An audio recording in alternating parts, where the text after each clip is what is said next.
everybody, and welcome back to another episode of Hybrid Healing Hour. Today, we're going to be talking about concierge medicine. And we have a special guest with us, Dean McElwain, who is the CEO of Castle Connolly Private Healthcare Partners.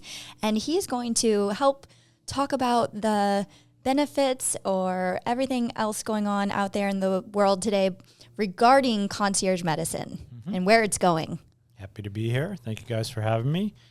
And happy to share a little bit about my pretty lengthy experience in the space, which is nearing around 20 years or so, almost towards the beginning of the concierge movement, if you will. Certainly not at the very beginning, but I've seen lots of points of evolution and changes over the years, including the way consumers have become educated and appreciative of the concierge method of care delivery. So happy to share what I know. Don't know it all, but know a fair about it. So yes, please do. Yep. So tell us about your background. How did you end up here? Originally, I was trained as a exercise physiology major in my undergraduate degree, which was also a part of a athletic training curriculum that I was involved with. So originally, I was an athletic trainer for my bachelor's, and then got involved in sports medicine in a sports medicine clinic from there, which led me to go back to school for physical therapy. So I got a master's degree in physical therapy and started a sports medicine private practice, which grew to a multi-center set of facilities over the years. A couple of different iterations in that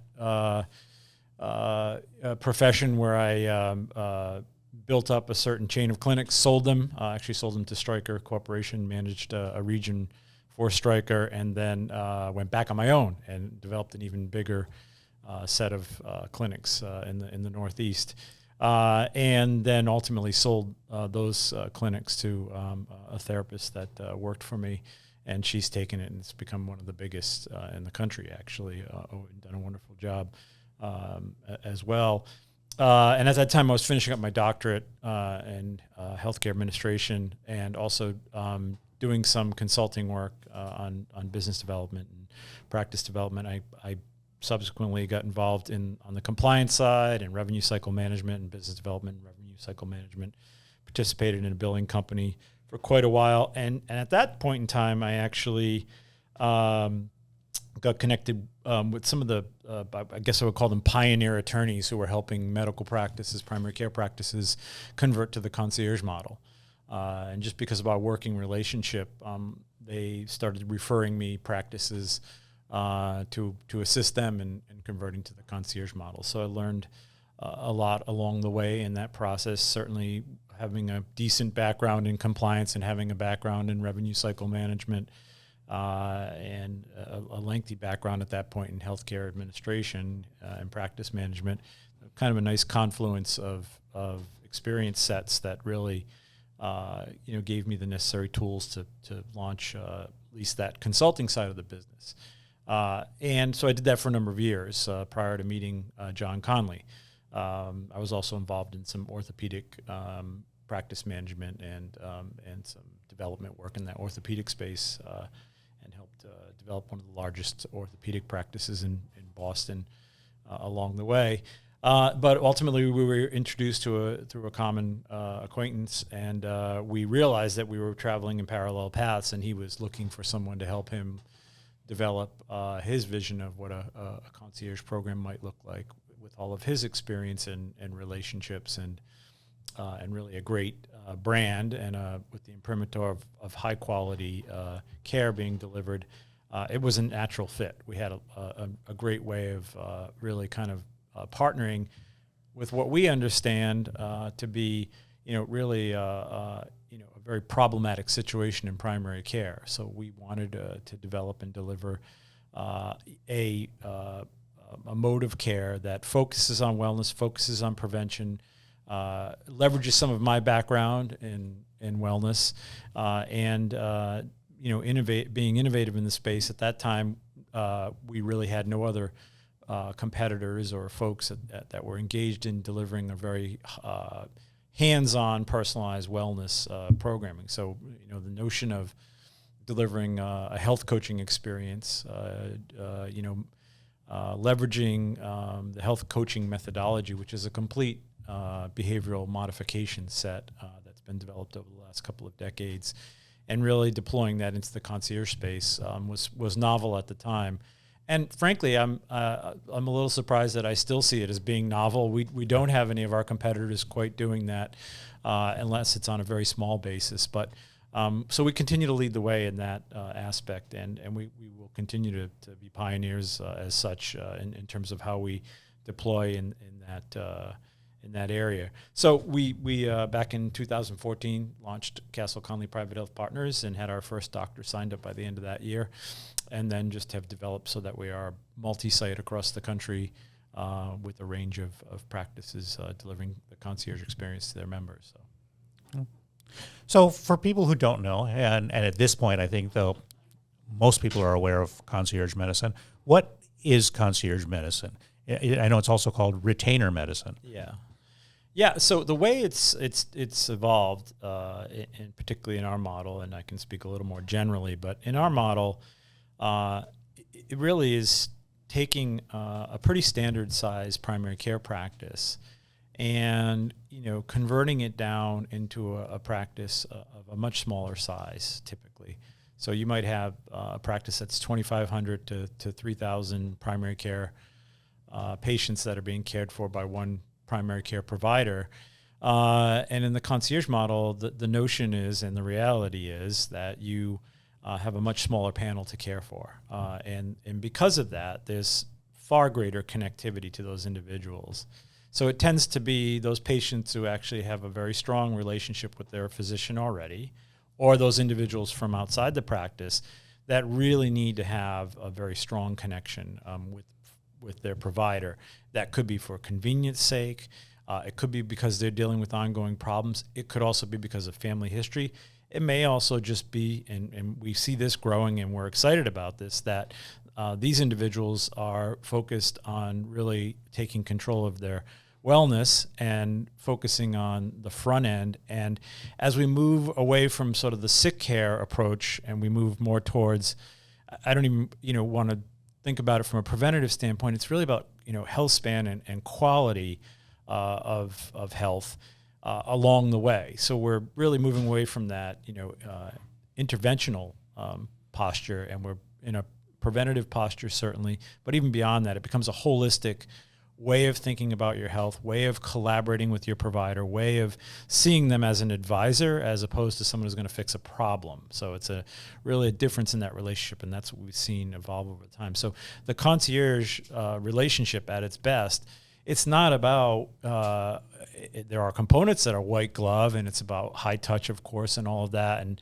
and it's not just, for the affluent either. It's really for folks who place a premium on prevention and taking control of their wellness and really want a strategy around that in a persistent and consistent way over a period of time. So that's what we've been experiencing in the evolution, which I think is great. It's really evolved into a place which I think is quite optimal, and it's, I think, becoming a proving ground for us to really work through best practices. We've got more time because of the smaller practice size.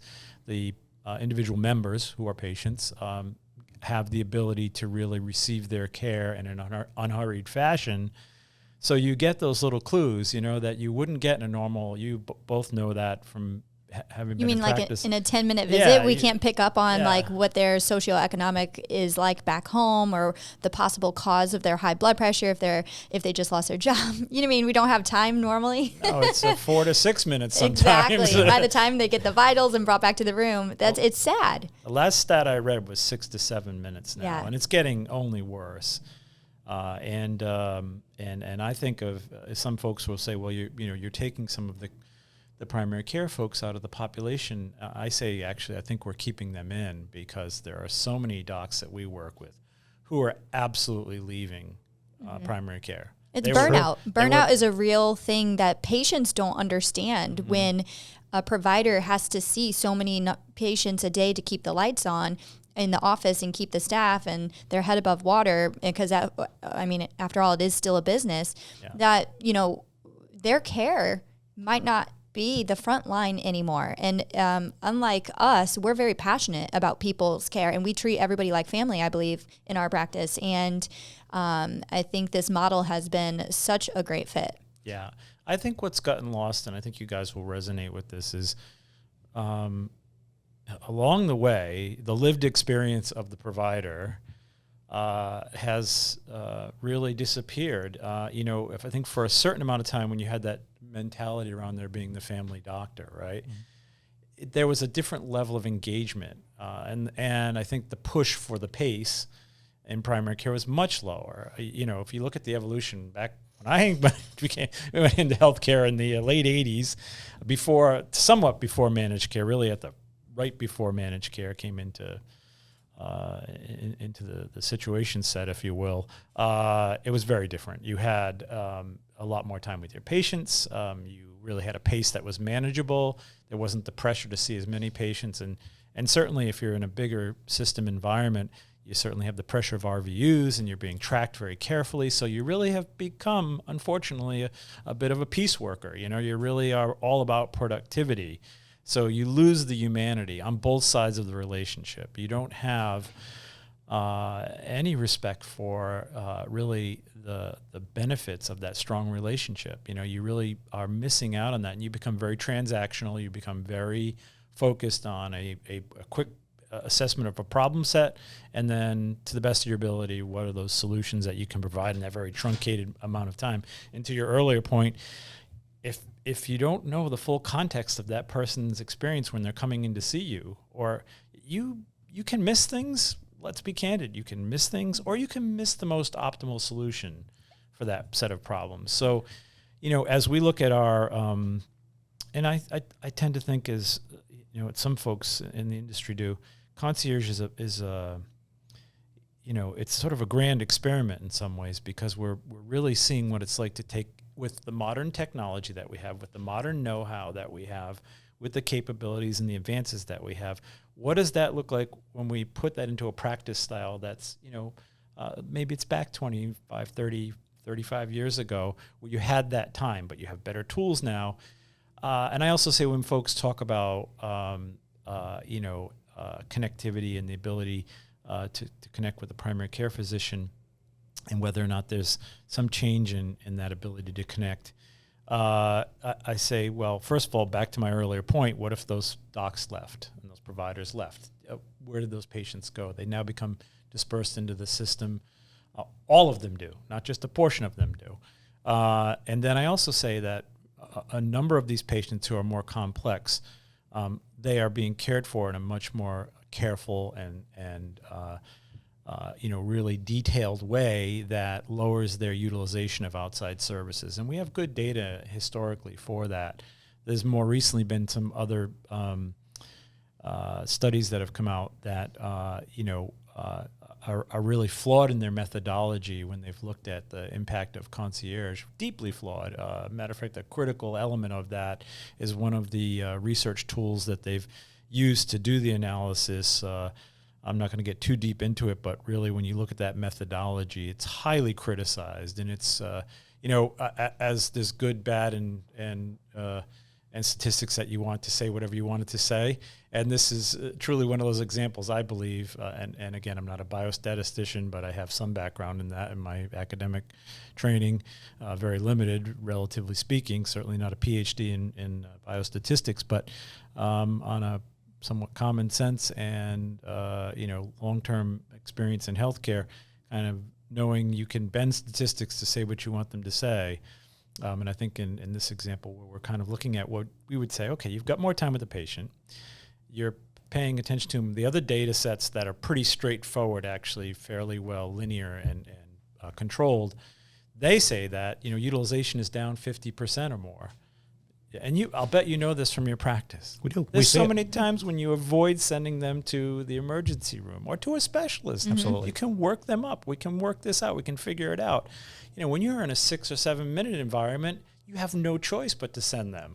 We actually do meetings with our staff weekly, and that was actually brought up as one of the points this morning, how we always try to get our patients to come into the office rather than being told, okay, go to the urgent care or ER, right? I mean, I had somebody last week who she was having persistent numbness tingling down her left arm and was worried. And I said, come to the office, let me do an EKG for you and let's determine. And sure enough, she previously had a cardiac workup, but I was able to spend that time with her to rule out anything critical or acute, and then send her for follow-up imaging. That, sending her to the ER would have just sat there for 2 hours, because she had no chest pain. So, it's not like they would have expedited that.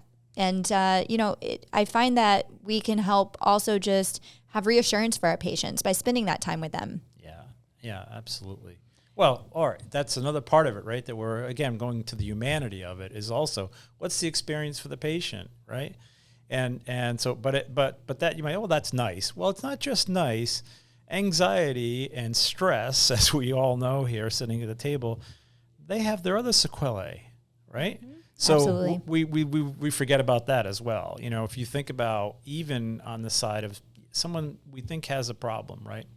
So we send them off to get a test and we get labs back. And now with transparency, folks can get access to their labs or imaging even before you guys do. Yes. So then they get into this whole downward spiral.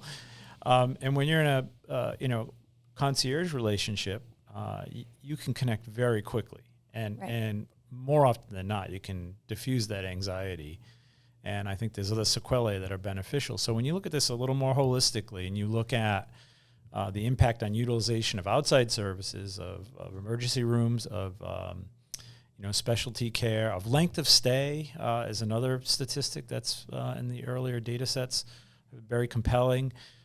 So we understand that, and I also think it's a bit of a quote-unquote sandbox where, you can try different practice styles and interventions with a lot more ability to observe the effect more quickly. Mm-hmm. So you can get a much shorter feedback loop on those interventions and a way that you're managing that problem, which I think is good for everybody. It's good for all providers across the spectrum.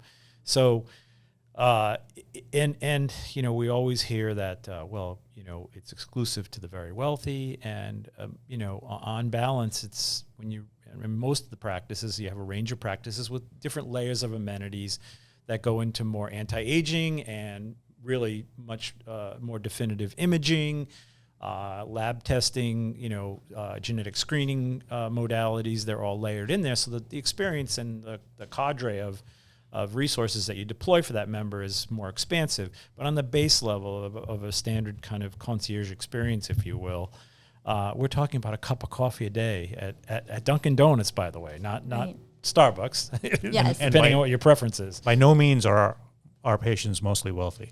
They're mostly middle class. Yeah. I mean, we have a lot of teachers. We have some police officers, firefighters. We have the whole range. We see the same thing in New York City. We have exactly that same experience. We most folks say you have a lot of practice in New York City. You probably have extremely wealthy individuals in there. We don't. We have a wide range. Yeah, it's definitely a wide range. And it I love how you put it earlier. It's basically what you prioritize your health, right? Yeah. And that's where we have young, old, sick, very healthy. Like we have everything in our practice. And that's, one of the biggest things of why we like working with Castle Connolly is how you've already touched on the prevention, right? Yeah. So I love working with your health coach and the health coaches, right? Yeah. That they are allowing a set of eyes on our patients when we're not seeing them. Yeah. So they can see our patients weekly and they can message us and they can give us updates. If there's anything of concern, they will let us know. So that way we can reach out to the patient sooner than their next appointment with us. It's just a really good team approach that I have such high respect for. Yeah, we've seen produce wonderful results, and we continue to gather more data, and over time, looking at the effectiveness of that relationship. And that's really what it is. I mean, to really, be clear about the entire deployment of the concierge experience, it's about relationship. And And truly, what the members are paying for is that non-covered aspect. These are the amenities and enhancements are really around that extra connectivity, regardless of necessity per se. And just while it might not be necessary to get in tomorrow, right? In any way, shape, or form necessary. You could probably even wait 2 weeks, right? But what's good for folks in that regard is that it considers the rest of their life also. So for them, that added convenience, I believe, it first of all, lowers the stress level, but it allows them to be effective in the remainder of their, lives with family, with work, with friends. A lot, we have a fair number of kind of, even mid-level executives that they're really, even if they're working from home. So that's a whole nother layer of convenience when they're working from home now, and they're not.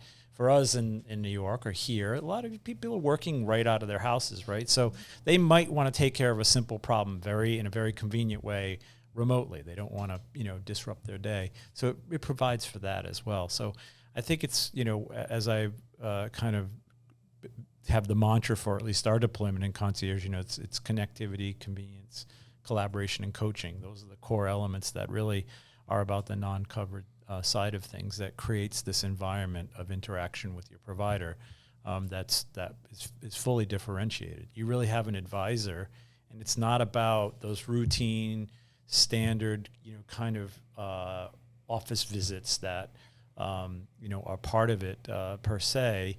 It's really around having that advisor available to you on a very convenient basis. I mean, it is. It's every day we get messages. Just, hey, quick question. Yeah. And then we're able to text back or call back or message back in any form to the patient where they get a direct answer. Yeah. It's very easy and convenient. And they didn't need a visit. Nope. They weren't qualified for a visit. Nope. Matter of fact, if you bill for the visit, you get in trouble. Right. So, and it's something that, just takes a couple of minutes, but there again, it's reassuring, right? Yeah. We're able to calm their mind just by answering their question that took 2 seconds. Yeah, and you saved a visit for them. They didn't have to drive in. Exactly. And they didn't have to drive in. So there's a whole host of things that I think, are addressed by the relationship changing in that regard.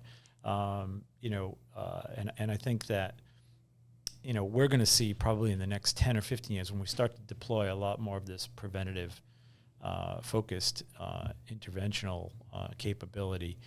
I think we're really going to see that utilization plummet even more. You're already seeing that. The utilization of the hospital and ER is what you're talking about. Yeah. And I even just think the onset of chronic diseases, at some point in time, people are going to develop a problem. I mean, even the best, it's very rare that someone exits without at least one or two issues that obviously, right? So, but when you look at the onset, it's funny. I had a meeting last night, and one of the docs was telling me that one of the recent studies that they were reading was talking about how just keeping your systolic, down under the recommended levels for normal blood pressure, it adds 4 years to your life. Mm-hmm. But it's also not only just 4 years, but it's the quality of those 4 years, because you look at the onset of dementia, TIAs, all of those things that are sequelae of stress, of stress and high blood pressure. Yeah. So, I mean, think about how you manage those hypertensive patients now. It's one thing to throw them on medication. Then they have side effects. Let's get them sleeping better. Let's get them exercising. The basics. That's our SENS program, right? Exactly. So and the other thing that we're excited about, I know you guys are too, is just the utilization of wearables and tracking and getting people more aware. We're really excited about that. We wear the Oura Ring ourselves, and we love going over that data with our patients as well. It's great, and we're all getting even more sophisticated with the way we can reduce that data. When you look at, so even in our group, I think you guys have a little foreshadowing on this, but we have a new platform that we're launching that's really focused on our deployment of a personalized longevity plan. And that platform houses that wearable data as well as the screening data. Really has the ability even to house things such as a total body MRI or some of the advanced genetic screening. Exactly. And then develop a plan based off of those findings, right? So it's not just about taking a quick family history. We're getting way more sophisticated with that, right? And really getting on the front end of that. And then I know you folks are leading the way also on the anti-aging side of things. And as a company, we have a strong interest in continuing to develop that and infuse that into the concierge experience as well. So which is some amazing work being done on that side. Once again, that is what sets you apart from other companies. There are several different concierge models out there these days, different companies. I mean, they have concierge ERs now. They have, and we had to decide which route we wanted to go. And everything here that you have mentioned is the reason why we decided to partner with Castle Connolly personally. But you set yourself above and beyond the others. What we see from other companies is they get a yearly annual physical. And I'm like, well, everybody should provide that regardless. So to me, I just find that mind blowing. I'm like, wait, you're paying for that? Wait, okay. It's just amazing. And I think everybody out there really needs to do their own homework and not necessarily go off the price point, because I think you get what you pay for. Yeah. And I've also seen models out there like that are $100,000 a year, right? I mean, and they're all cash, and it's like, oh, well, if you got to pay for insurance anyway, in case you do need that catastrophic, go to the ER moment, we still take insurance. And so if we had a model that didn't take insurance, we probably would have a higher price point, and that's what people have to think about too. Yeah. So is there anything else that you would touch on in those circumstances or other models that you've heard of through your experience? I have a tremendous amount of respect for our competitors. I really do. I know many of the individuals who run those companies, and I know a lot of the folks who work in those companies quite well, as I've been around the industry for a very long time. And there are some wonderful, dedicated folks doing great work in really all of those companies, I have to say. So I think as a movement, we work together. And, even though separately, I think we work together. I know all of them care about the quality as well. And then we've differentiated ourselves simply in the matter of our focus on the patient / member experience. So we have a different experience for our members. Of course, we're biased. We think it's the best experience. Right. And we're continuing to work to make that as good as possible and to evolve that to a place where it's really something that primarily is focused on making a difference for the members. So as I said before, it's a great sandbox in a way, because you can really try out these other interventions, and you can try out this style of engagement and enhancing that style of engagement with the members in such a way that it gives you the breadth of time that you need to really layer in these new findings that, if you guys are being responsible on your side, it's about like, how am I the best and most state of the art in the space right now? So that takes a constant passion to make a difference for the members, and the baseline intellectual curiosity, of course, right? So I also think what makes us different as a company is I try to identify as partner physicians and providers those individuals where I can see that natural passion and the intellectual curiosity and the commitment. And fortunately, we're really blessed that we have a great group of docs across all of our practices. We've been very picky, very selective, and their commitment is unwavering. Right to the last provider that we have, we've got, for me, just like when I come to see you guys, it's like family in so many ways, and there's a friendship and there's a bond and there's a common commitment.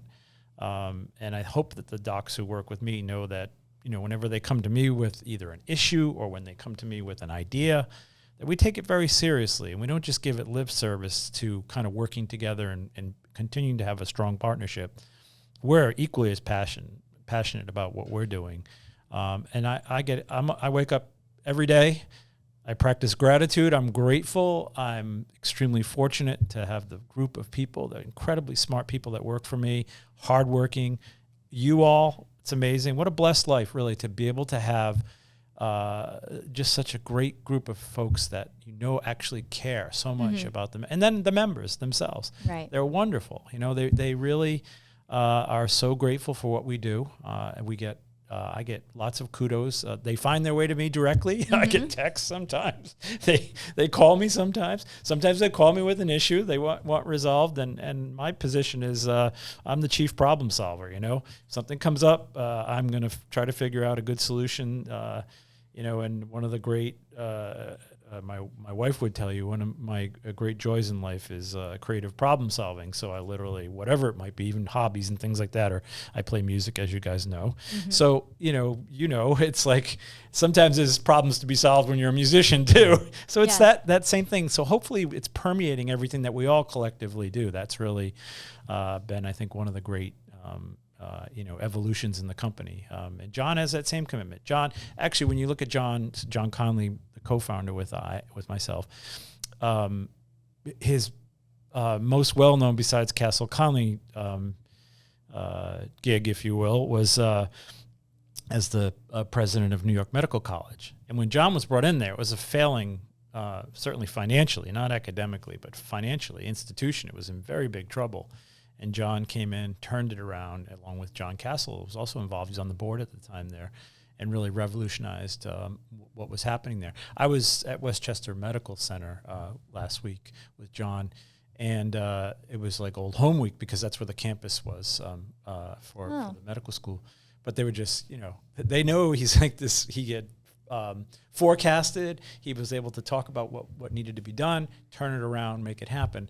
And so we think we're doing some of that same good work. It's carrying on his legacy.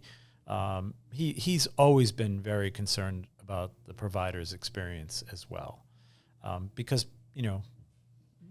exponentially it touches so many lives, and we have to make sure that we honor that. And you kind of touch on it now. How would other people have heard about Castle Connolly previously? Well, originally Castle Connolly Medical Limited was and is still, and it's continued to evolve, and it's amazing. And the folks who run Castle Connolly now are doing an outstanding job.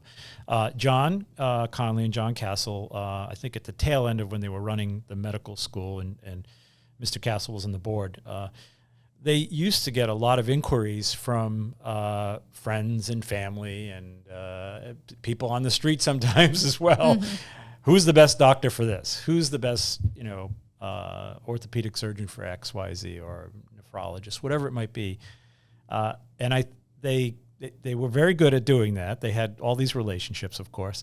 And I think they both sat back one day, as the story goes, and they scratched their heads and said, I think there might be a business here. So they created the business of nominating and selecting top doctors.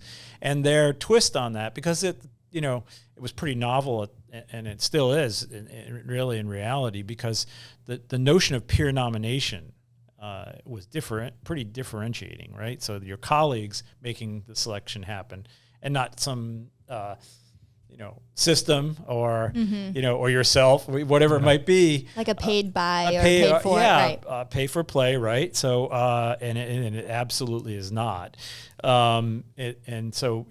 Over the years, decades, really 30 years or so, it evolved to be this really coveted, aspirational, imprimatur of quality. And so it just is continued. It started, probably with a dozen docs that they were recommending, and all the way up to now, it's about 70,000 docs who've been fully vetted. There's an extremely detailed vetting process that the docs are scrutinized with, and it has to be a certain number of peer nominations.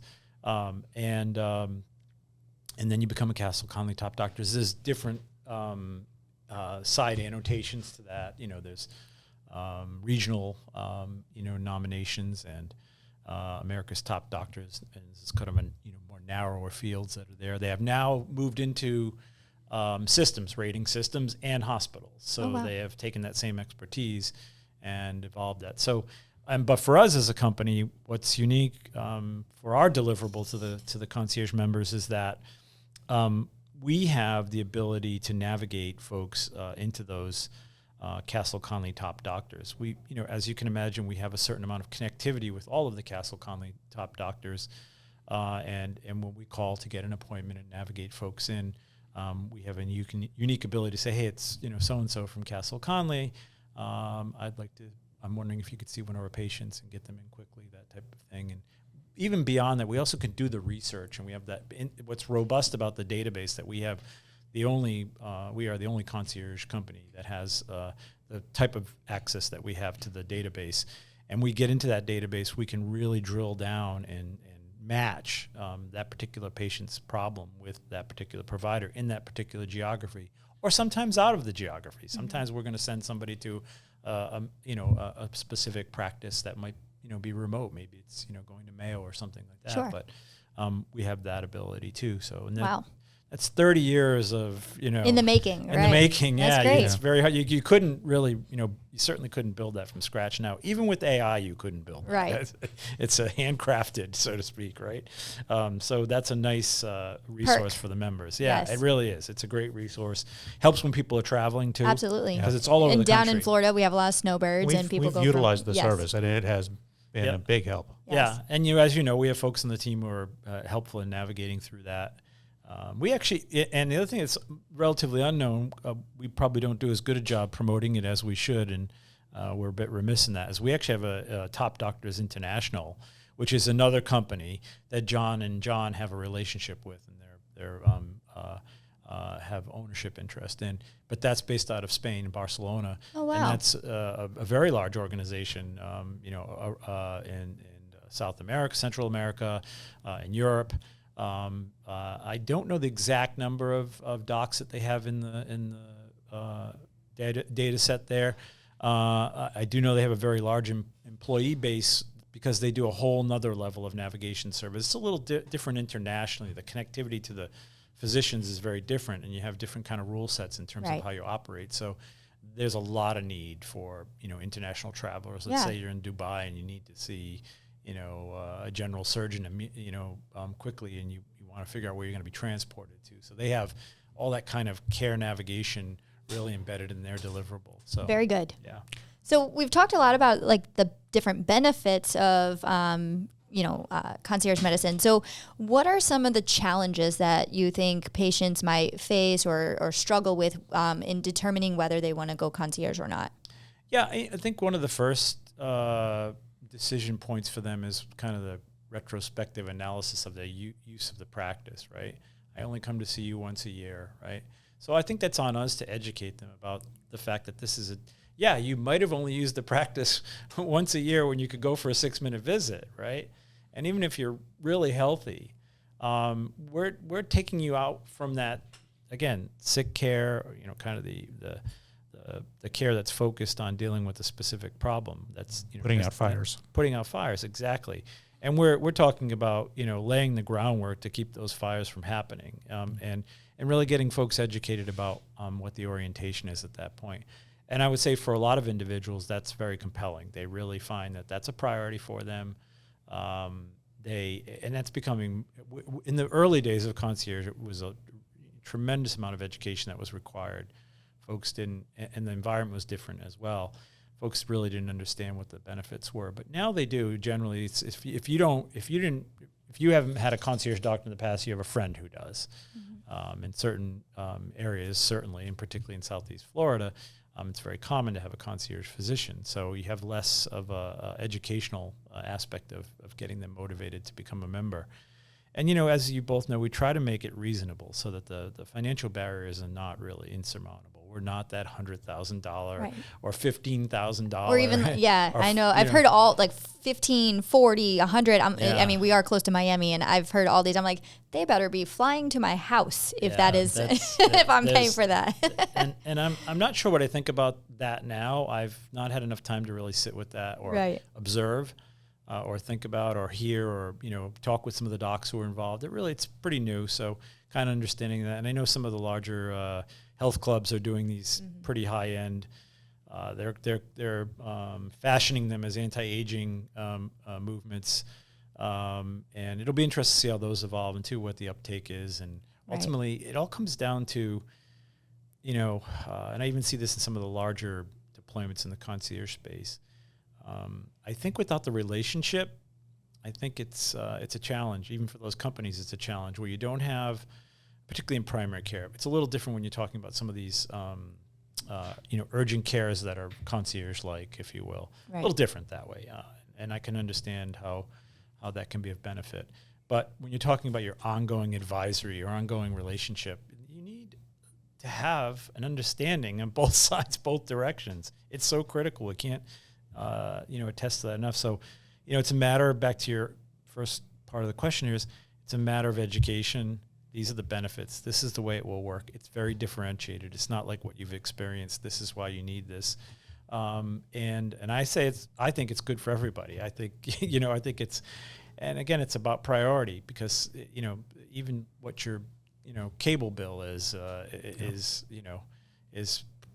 more, in some instances, twice what a concierge relationship can be. Right. So, it's a matter of, an orientation around that. And when people, and then once folks have it, and then we know this for sure because our attrition rates are super low, they're under 4%. So it's extremely low. So once people have it, they don't want to give it up. I've heard that a lot. I've heard so many patients say, I don't think I could ever go back to the old way. Yeah, so convenient. That's the number one thing. It really, the convenience drives it. Now they know they have the advisory. They develop a plan, execute around that plan, and they also are trusting you, and we all are, that you guys are continuing to evolve. You're continuing to take the responsibility to be on the front end of figuring out what's best practice at that current point in time.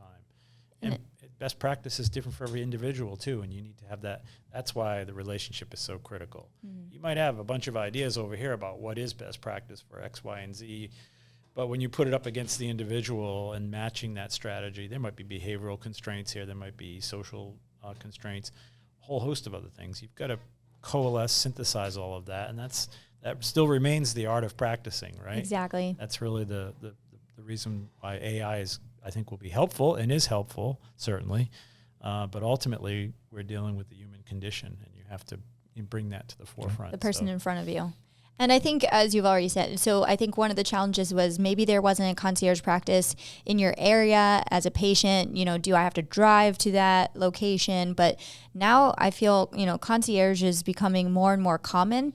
Yeah. Like you said, especially in our area located here in Southeast Florida. But there's also concierge for specialties, right? So there's endocrinologists, cardiologists, pediatricians. Concierge medicine is hitting all fields of medicine. Yeah, it really is. Or at the very least, the relationship and the strength of the relationship between concierge physicians and specialists is strengthened. Also because the specialists like working with the concierge docs too. Mm-hmm. It's a different experience. Patients are worked up better when they come to them. Yes. They know when they're actually seeing that patient that it's really probably is a case, if you will, for a surgeon or really needs the ongoing care for that specialist. They've been worked up properly. As primary care providers, there's a lot you can manage, and you do manage, that doesn't need a specialist. So they know when that person's coming to them. In your particular circumstances, you've spent a lot of time kind of working through this issue with them. Yeah. And as they move forward, they're going to have you as a resource to deal with other comorbidities. And so we've been seeing that. They just, our specialists that we work with or collaborate with, if you will, are really appreciative of the whole unfolding of the experience. And you're right, in some of the specialties that have a bit of a primary care focus themselves or are derivatives of internal medicine or family medicine, they really have noticed it's a great way for them to care for those complex patients and take them over. So if there's one thing I would tell people is if you're thinking of looking for a concierge medicine doctor, don't just vet the doctor. I mean, it's important to vet the doctor, but also vet the company that doctor is working for, because that means a lot. It carries a lot of weight. And nowadays, there's new companies springing up that don't have a track record like you guys do, don't offer the separate amenities that you guys offer and a lot of the other companies don't offer. There's a lot of choices out there, and that's the beauty of living in this country. You have a choice. Mm-hmm. Yeah. You can really, on balance, you can determine what the experience will be for most folks, and again, it's about priorities. I think I really believe that, and as a company, we also take the success that we have and we try to give back in a very fulsome way. We do a lot of work in a couple of different charities that we collaborate with to deliver care to underserved areas, and also to work more generally to create other capabilities in primary care. So we're trying to balance that with our work in the concierge space. So I appreciate the kudos on what we're doing, and also I think for the members and the future members, we're always interested in hearing your feedback too, and tell us what you're thinking could be helpful and what you think the future could hold. And we're always listening with that intellectual curiosity ourselves. So that's what drives us. Thank you, Dean, for joining us today. Happy to be Thank here. you. Thanks for having me. Appreciate it. The information contained in this podcast is provided for informational and educational purposes only and is not intended for the purposes of diagnosing, curing, treating, or preventing any disease. This podcast is provided on the understanding that it does not constitute medical or other professional advice or services. Before using any products or services referenced on this podcast, consult with your healthcare provider, carefully read all labels, and heed all directions and cautions that accompany the products. Information found or received through the podcast should not be used in place of a consultation or advice from a healthcare provider. If you suspect you have a medical problem or should you have any healthcare questions, please promptly call or see your healthcare provider. This podcast, including Dr. Brian Marias, Deanna Weilbacher, and Hybrid Medical Solution, do not claim responsibility for any adverse effects from the use of information contained herein. Opinions of guests are their own, and this podcast does not endorse or accept responsibility for any statements made by the guests. This podcast does not make any representations or warranties about guest qualifications or credibility. This podcast may contain paid endorsements and advertisements for products or services. Individuals on this podcast may have a direct or indirect financial interest in products or services referenced. If you would like to submit any questions or if you have any topics you would be interested in hearing about on future episodes, please contact us through our website, www.hybridmedicalsolution.com. That is solution with no S at the end. Follow us on Instagram and Facebook, all under Hybrid Medical Solution.